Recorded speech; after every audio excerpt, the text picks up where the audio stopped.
નમસ્કાર મિત્રો, અમારી યુટ્યુબ ચેનલમાં આપનું હાર્દિક સ્વાગત છે। તો મિત્રો, આપણે વાત કરીશું માં ખોડિયાર, મહાકાળી અને રાજસ્થાનની નટડીની આપણે વાત કરીશું વિડીયોની અંદર, તો બન્યા રહેજો।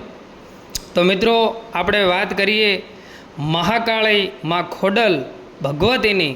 તો નમસ્કાર મિત્રો, બાકરોલ ગામના દલુ દાદા થઈ ગયા અને દલુ દાદાના કણ ભાગલે મારી ગણધરાના ઘાટવાળી ખોડિયાર અને મારી ગઢપાવાની કાળકા જેવી દેવી પૂજાય છે।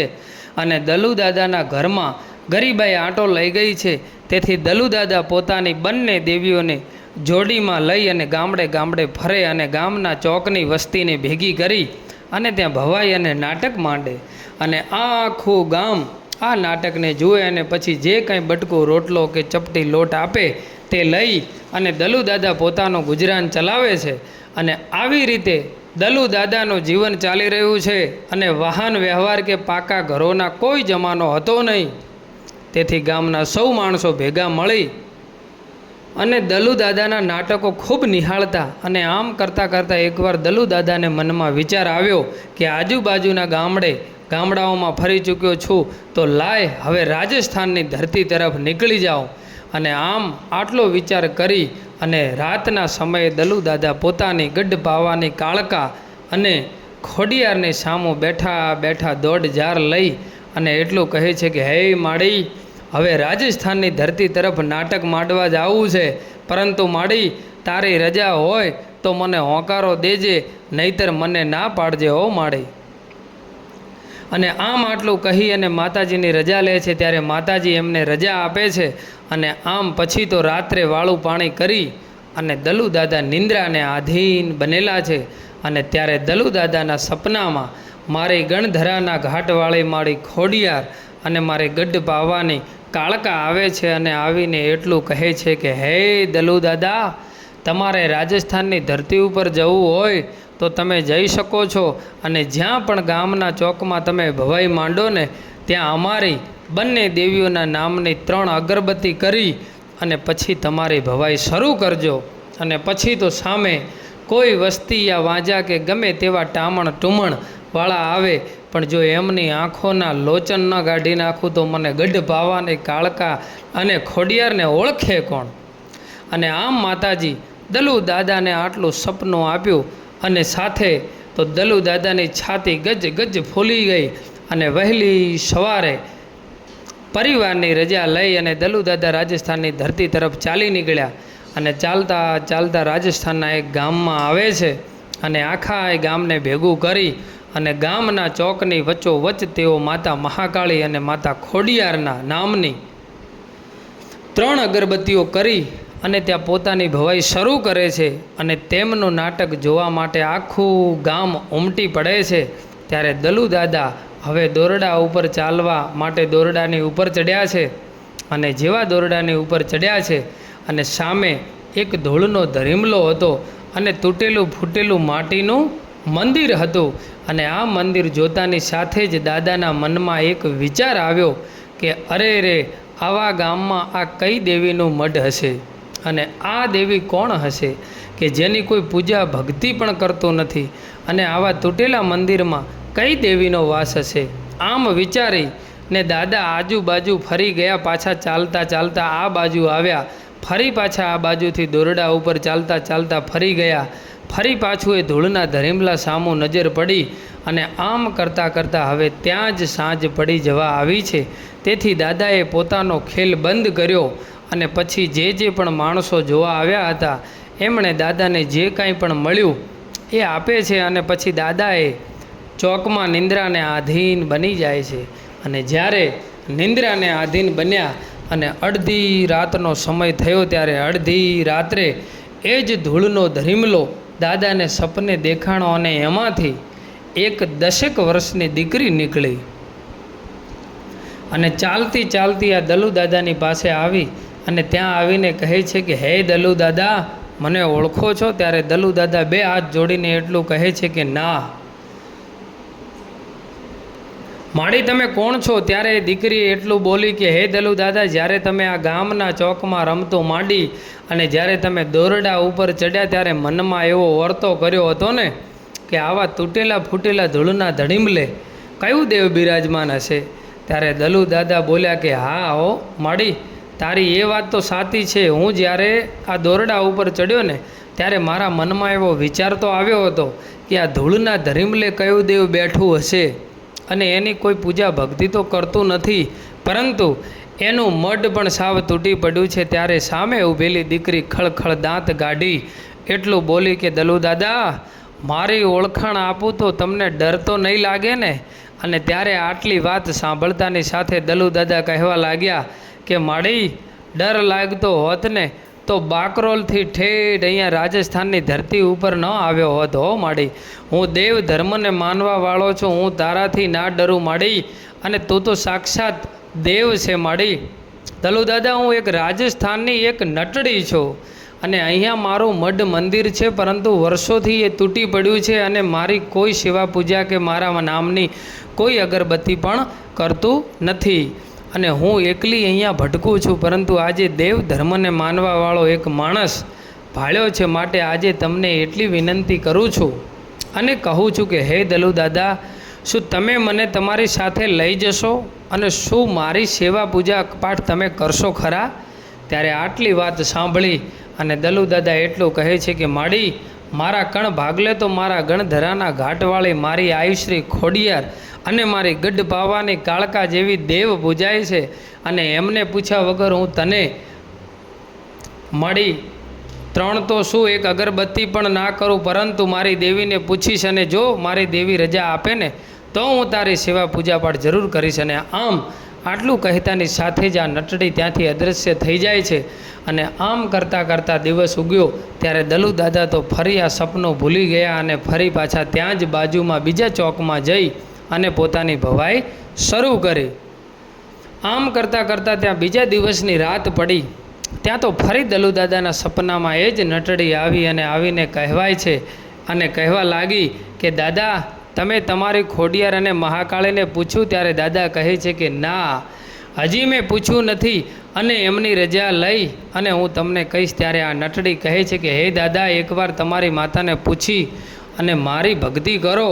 અને દાદા, જો તમારી ખોડિયાર અને મહાકાળી કામ તો કરે છે, પરંતુ જો એના પહેલાં 5 ડગલા આગળ ચાલી અને જો ગમે એવા કામને પાર ના પાડું ને તો મને રાજસ્થાનની નટડીને ઓળખે કોણ હો? ત્યારે દાદા કહે છે કે સારું, હું મારી દેવીને પૂછીને કહીશ. અને આમ કરતાં કરતાં 10 દિવસ દલુ દાદા પોતાના નાટકો કરે છે અને પછી ત્યાંથી ચાલતા ચાલતા પાછા તેઓ પોતાના ગામ બાકરોલમાં આવી જાય છે. અને બાકરોલમાં આવ્યા પછી દાદા રાત્રે ઘરે આવી અને પોતાના બાળ બચ્ચાને વહાલ કરી અને રાત્રે નિંદાને આધીન બને છે. અને ત્યારે ફરી આજે રાત્રે 12ના ટકોરે ફરી આ રાજસ્થાનની નટડી પાછી ચાલતી ચાલતી દીકરીના સ્વરૂપે દલુ દાદાના સપને આવી અને એટલું કહે છે કે દલુ દાદા, તમે તમારી ખોડિયાર અને મહાકાળીને મારી વાત કરી ખરા? ત્યારે આટલી વાત સાંભળતાની સાથે દલુ દાદા બોલી ઉઠ્યા કે અરે રે નટડી, તું ઠેઠ રાજસ્થાનથી અહીં આવી છો? ત્યારે એટલું બોલી કે હા દાદા, હું તમારી ભક્તિ જોઈ અને ખૂબ જ પ્રસન્ન છું અને તમે દેવ ધર્મને માનવાવાળા છો, માટે મારે તમારા પરિવારમાં પૂજાવવું છે. ત્યારે દાદા એટલું બોલ્યા કે તો કાંઈ વાંધો નહીં, કાલે તો હું મારી માતાને પૂછી લઈશ અને મારી માતા કહેશે ને એવું હું તમને કહીશ. અને આટલું કહેતાની સાથે જ આ દીકરી ત્યાંથી અદૃશ્ય થઈ જાય છે. અને પછી બીજા દિવસેની સવાર થઈ, દાડો ઉગ્યો. આમ કરતાં કરતાં સંધ્યાટાણું થયું ત્યારે દલુ દાદા માતા ખોડિયાર અને મહાકાળીના ધૂપ દીપ કરી રહ્યા છે.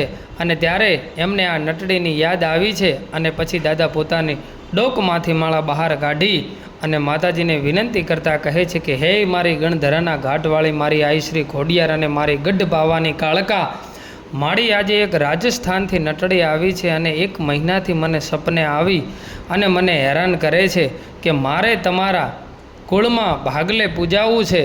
અને તો માડી, એ આપણા કુળમાં પૂજાવવા માંગે છે, તો માડી તારું શું કહેવું છે? શું એને પૂજવી કે પછી ના પાડી દઉં? એનો માડી કંઈક મને તોડ દેખાડ. અને આમ આટલું કહેતાની સાથે તો મારી ગણધરાના ઘાટવાળી મારી આઈ ખોડિયાર એટલું બોલી કે હે દલુ દાદા, તમારે નટડીને તમારા કુળમાં પૂજવી હોય તો તમે પૂજી શકો છો અને એ નટડી ધાર્યા કામ કરશે, પરંતુ દાદા એને એટલું જરૂરથી કહેજો કે મારા કુળમાં મારી ખોડિયાર અને મારી મહાકાળી જે તને ધરાવે અને જે તને જમવાનું આપે ને એમાં તારે જમી લેવું પડશે અને એનાથી વધારે તને કાંઈ મળશે નહીં, અને જે તું કહેશે એ તને જમવા ક્યારેય નહીં મળે. ત્યારે આટલી વાત સાંભળતાની સાથે દાદા કહેવા લાગ્યા કે ભલે માડી, તમે જેવું કહ્યું છે એવું હું એને કહી દઈશ. અને આમ પછી તો દાદા પોતાના ઘરે પહોંચ્યા અને ઘરે પહોંચી અને વાળું પાણી કરી અને પાછા રાત્રે નિંદ્રાને આધીન બન્યા. ત્યારે નિંદ્રાને આધીન બનતાની સાથે જ ફરી અડધી રાત્રે આ રાજસ્થાનની નટડી આવી અને દાદાને પૂછવા લાગી કે હે દલુ દાદા, શું તમે માતા ખોડિયાર અને માતા મહાકાળીને મારા વિશે પૂછ્યું કાંઈ? આ વાત સાંભળતાની સાથે દલુ દાદા બોલ્યા કે હા, મારી દેવીને તમને પૂજવાની રજા આપી છે અને તમને હું મારા પરિવારમાં પૂજીશ, પરંતુ મારી ખોડિયાર અને મારી મહાકાળી જે અમે ધરાવીએ એમાં તમારે જમી લેવું પડશે અને અમે જે તમને આપીએ એ તમારે જમવું પડશે. ત્યારે માતા નટડી એટલું બોલ્યા કે હે દલુ દાદા, તમે મને 5 આંગળીના ટેરવે જે જમાડશો એ હું જમી લઈશ. અને હે દાદા, આજે તમે મને પૂજવાની વાત કરી છે તો હું નટડી તમને વચને બંધાવું છું કે તમારો પરિવાર તો ઠીક, પરંતુ આ ધરતી માથે સૂર્ય અને ચંદ્ર રહે અને તમારી વસ્તી જો મારા નામની 3 અગરબત્તીઓ કરે અને જો એના દુઃખનો પિયાલો કરીને પી ન જાઉં ને તો હું રાજસ્થાનની નટડી ન કહેવાઉં. અને આમ પછી તો દાદાએ માતા નટડી પણ 3 અગરબત્તી કરવાનું શરૂ કરી નાખ્યું. અને આમ કરતાં કરતાં 1 2 3 મહિનાનો સમય વીત્યો, પરંતુ દલુ દાદાનું બાકરોલ ગામમાં જીવન ઉદાસ રહેતું હતું. અને ત્યારે એમને સિકંદરપુરના ખોડાભાઈ ઠાકોર મળ્યા અને તેઓ દલુ દાદાને પૂછે છે કે દાદા, આમ ઉદાસ કેમ રહો છો? ત્યારે દલુ દાદાએ એટલું કહે છે કે મને બાકરોલ ગામમાં મન નથી લાગતું. અને ત્યારે આ ખોડાભાઈ એમને એટલું કહે છે કે તો આપણા સિકંદરપુરમાં આવી જાઓ અને ત્યાં આપણે સાથે મોજે મોજ કરશું.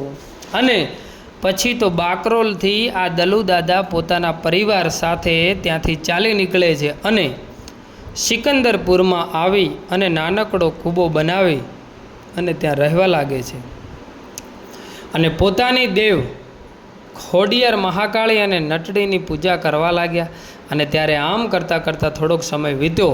ત્યારે માતા ખોડિયાર અને માતા મહાકાળી દલુ દાદાના સપને આવીને એટલું કહે છે કે હે દલુ દાદા, તમે અમને બંને દેવીઓને ક્યાં સુધી જોડીમાં લઈને ભટકતા રહેશો? એના કરતાં હવે અમને ક્યાંક વિસામો આપો. અને ત્યારે દલુ દાદા કહે છે કે બોલો માડી, તમારે ક્યાં વિસામો લેવો છે? ત્યારે માતાજી એટલું કહે છે કે અહીંયા જ સિકંદરપુર ગામમાં જ અમારે વિસામો લેવો છે. દેવીઓ હવે બેસણા માગે છે. અને પછી તો દાદાએ સિકંદરપુરના માતા મહાકાળી અને માતા ખોડિયાર ત્યાં જ નાનકડા ધૂળના ધણીબડા બનાવ્યા. અને પછી કહેવા લાગ્યા કે માડી, તારા અને ખોડિયારના બેસણા તો અમર થઈ ગયા, અને પરંતુ રાજસ્થાનમાં આવેલી આ નટડીનું શું કરવાનું છે માડી? અને ત્યારે મારી ગણધરાના ઘાટવાળી ખોડિયાર એટલું બોલી કે હે દલુ દાદા, એ નટડીને પણ અમારી બાજુમાં બેસાડી દો અને એ પણ તમારા ધાર્યા કામ કરશે. તમારા પરિવારની વસ્તીમાં કોઈ દિવસ લીલો નખ પણ નહીં ઉતરવા દે. અને ત્યારથી જ આ સિકંદરપુરના ચાંપાનેરિયા પરિવારમાં આ રાજસ્થાનથી આવેલી નટડી પણ પૂજાવા લાગી. અને આ જગ્યાએ જે પણ દુખિયારો આવે એના દુઃખ ભાગીને ભૂકો કરી નાખે છે અને રડતું આવે એ હસતું જાય છે અને દરેક દુખિયાના દુઃખ મટી જાય છે.